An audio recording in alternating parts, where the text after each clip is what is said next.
4 মার্চে ওই যে বললাম দ্বিতীয় পর্ব আসছে, তো আমি আর দাদা প্রথমে আগে চলে এসেছিলাম। একটু চলো আজকে আমার ব্রাইড হচ্ছে মৌ, বলো কেমন লুকছে বলো। আমার স্কিন টোনের উপর থাকবে, বাকিটা তুমি জানো।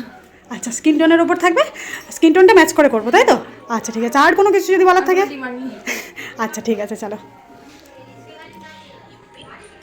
চলো ওর মুখ থেকে শুনে নিয়েছি যে ওর কি ডিমান্ড ছিল, তো সেই অনুযায়ী আমি মেকআপটা করতে শুরু করি। আর ওখানে আমাকে অ্যাসিস্ট করতে এসেছিলো অপর্ণাদি, সঙ্গে স্নেহাদের বাড়িতে হচ্ছিলো, ওই জন্য স্নেহা ছিল, ওরা দুজনে ছিল।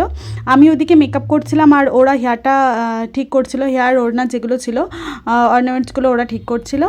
তো মেকআপ করতে করতে ওর সাথে অনেক গল্প হচ্ছিল, গল্প করতে করতে মেকআপটা করছিলাম। কিন্তু এদিকে মাথার মধ্যে একটা টেনশানও ছিল, যেহেতু এরপরেও আমার এখনও 3টে ব্রাইড আছে, আর ফার্স্ট লোকেশানে যেহেতু একটু লেট হয়ে গেছে, সেই জন্য একটু টাইমে সবাই বসলে কাজটাও একটু ধীরে সুস্থে টাইমে হয়।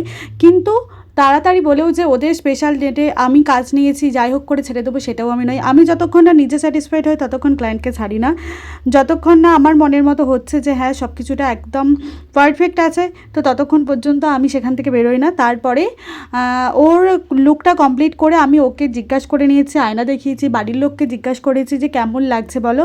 এবার তো চলো ওর কাছ থেকেও শুনে নেবো যে ওর আমার কাছে মেকওভার করে কেমন লাগলো, লুকটা পেয়ে কতটা খুশি হয়েছে সেটাও জিজ্ঞাসা করবো। তো চলো তোমরাও শোনো, আমিও শুনি যে ওর কেমন লেগেছে। তো চলো আমার ব্রাইড হচ্ছে রেডি। মৌ বলো আমার কাছে সাজলে কেমন লাগলো, একটু রিভিউ দিয়ে দাও।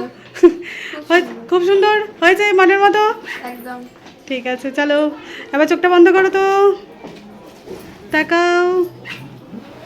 ঠিক আছে, এবার যত টাইম যাবে তত মেকআপটা আরও সেট হতে একটুখানি টাইম লাগবে, আধা ঘন্টা 1 ঘন্টা যখন যাবে এটা আরও সেট হয়ে বসে যাবে। ঠিক আছে, খুশি?